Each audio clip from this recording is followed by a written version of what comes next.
Light and darkness is one of the great themes of the Christmas season. I was inspired to think about light in the midst of darkness when I recently visited St. Gabriel's Church in Jacksonville. At St. Gabriel's, they observe the old tradition of bringing one more candle out to the altar before the celebration of the Eucharist when the bishop is there.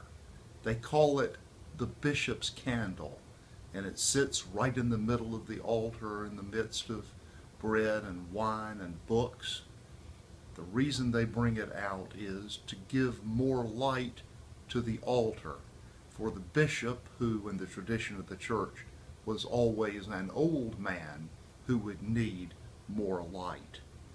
Well, I certainly agree with the fact that I need more light in my life, sometimes to see and sometimes simply to live. But I know that each of us, all of us, need more light as well. After all, the starting point for the Christmas season and the prophet Isaiah is that we walk in darkness, that somehow darkness infects, affects, surrounds, and is the context for our lives. Sometimes that darkness is the darkness of war or of religious oppression. Sometimes that darkness is in our own lives, in our marriages, in our families, in our workplaces, in our schools. Sometimes that darkness is simply within us, the darkness of depression or of addiction. Jesus Christ comes at Christmas as the answer to the darkness. Because for all the wonderful things we try to do, for all of the 1,000 points of light that we may furnish to the world, the real light comes from outside of us. The real light which will illumine and give meaning to the world comes from God. It is supernatural. It is ours at this Christmas season.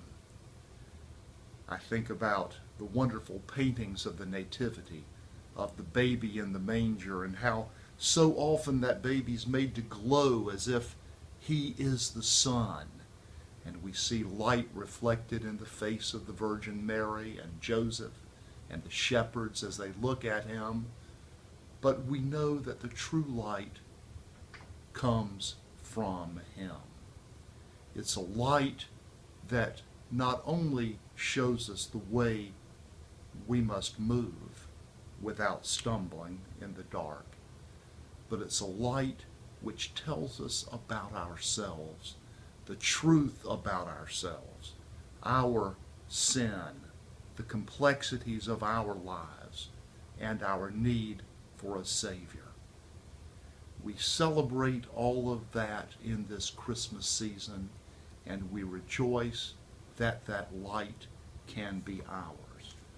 For if the Christmas season begins with Isaiah telling us that we have all walked in darkness, then it concludes with the good news as we read in the Gospel of John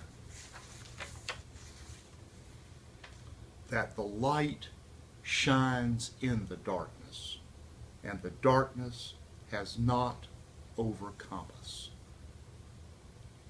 He is in the world, and that light has been made known to us. And to all who receive him, who believe in his name, he gives power to become children of God, born not of blood or of the will of the flesh or of the will of man, but of God.